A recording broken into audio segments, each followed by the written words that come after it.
Vuoden 2019 eduskuntavaalien näkyvä teema oli vanhustenhoito ja hoitajamitoitus.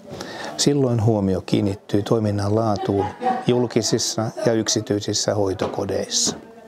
Hyvinvointialueiden toiminnassa ikäihmisten hoito on suuri haaste.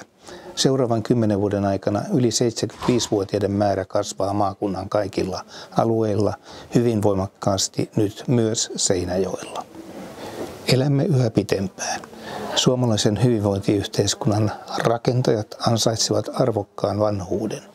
Useat vanhukset haluavat asua kotona mahdollisimman pitkään. Uuttakin on hyvä kokeilla.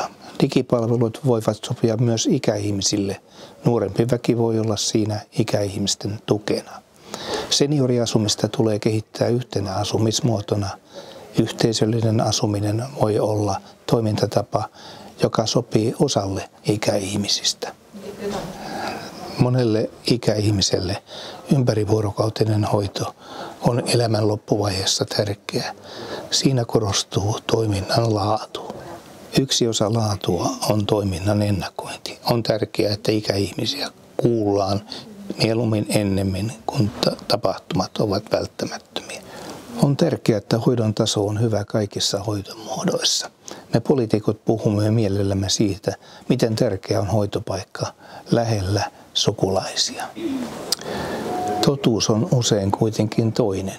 Monesti lähisukulaiset ovat etäällä ja he eivät ennätä olla yhteydessä ikääntyneisiin läheisinsä. On tärkeää, että turvaverkko pitää kaikkien ihmisten kannalta.